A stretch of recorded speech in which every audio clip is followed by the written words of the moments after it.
The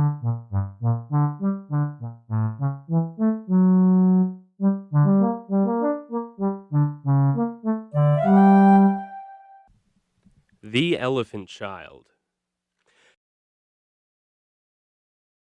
In the darkest room of the marble temple, voices could be heard. They were deep and resonant, and they carried through the palm trees and across the river. A little black crow was attracted by the noise, flapping his little black wings up and down, till at last he alighted on a branch of the temple's ancient banyan tree.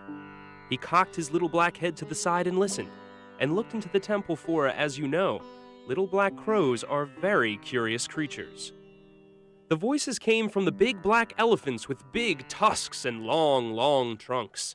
The elephants were talking as softly as they could in their deep voices, but the crow caught it all, for, as you know, the little black crow's ears are very sharp.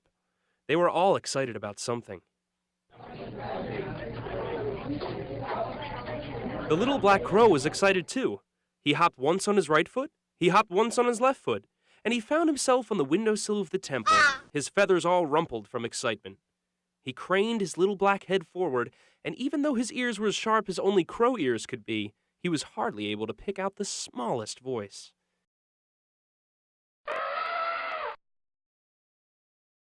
It belonged to a little gray elephant, and as you know, little gray elephants have very large ears. In fact, his were so big that they made the rest of him look small. And this is never good, especially if you're not that big to start with. The little gray elephant child was trying his very best to be heard. He trumpeted and shouted, and only stopped when a big elephant told him to hush. The crow felt sorry for him. The big elephants were talking about taking part in a festival the next day. One of them said she would wear a red gold cloth made from fibers of rare reeds from the mangrove swamp on his broad, broad back, and another proclaimed that she would have a sheet of shiny gold on her trunk. They were all so happy for themselves that nobody but the little black crow noticed the elephant child at all. Lifting his ebony wings, the little black crow sailed away through the air, determined to do something. The next morning, the sun's glad light shone on the sleeping form of the elephant child.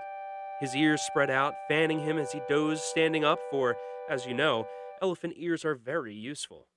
He opened his wide black eyes and he felt the feet of the little black crow on his back. The crow said, "Come with me, little one!" The sad little elephant child stood up and dashed his trunk to the ground in despair. "All the others have gone to the festival and I have been left behind," he wailed, "for I am too small by far to be seen in the parade." To this the crow replied, "We have things to do and places to see," he proclaimed, "and we don't need a procession to be seen." So he and the little gray elephant child left the sunny place by the temple and headed for the great mango tree by the swamp. "Is it very far away?" the elephant child asked. "You will see." They came through shady paths, eating bananas that fell ripe and yellow through the green, green leaves of the trees, either through the incessant pecking of the little black crow or pulled down by the trunk of the elephant child. Soon they came upon the great mango tree. "Here it is, friend, not far at all." The elephant child then saw the most wondrous sight. There were children everywhere, and when they saw him, they let out screams of joy. He was hesitant at first, as all careful elephant children are.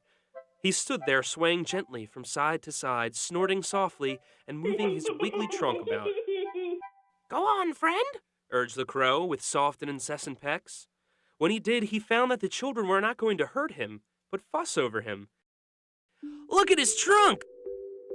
His trunk was expected from every angle, children giggling when they felt the occasional breeze. "See his ears!" His prominent ears were appraised as they waggled back and forth. "Feel his skin!" Small hands rubbed the prickly little hairs on his sides and back. They fed him rice balls, coconut meat, sugarcane, and mangoes, till his little tummy was fit to burst. The day wore on. Eventually, a few pecks on the head reminded him that it was time to go. As he left, the children followed him till he was out of sight. None of them would forget that afternoon. It was late when the elephant child got back. The big elephants had returned and they were cross about their day. They were not fed at all, they complained. They had to march and stand in the hot sun. The people played loud music next to their sensitive ears. The elephants grumbled and snorted and threw dust in the air. The elephant child just smiled quietly with his new friend, the little black crow.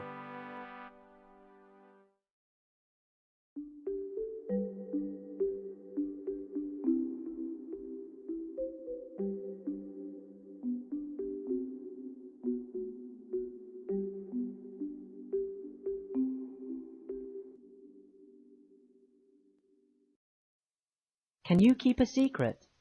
I had to for a long, long time. My family were all Boxton Town fans, but I supported a different team, Boxton Rovers. It was very hard being different. I had to be very good at pretending when both teams played each other.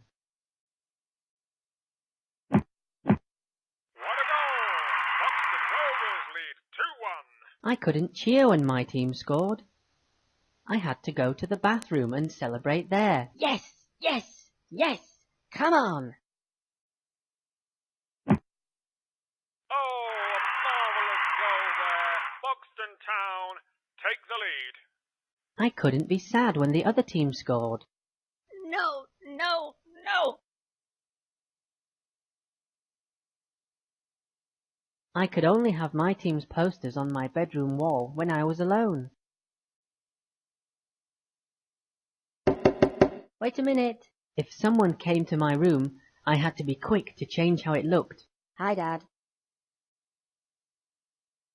I had to have a secret wardrobe too. I hid my favourite team's clothes behind the other team's. Birthdays were terrible too. I always got football gifts for the wrong team. But then my life changed.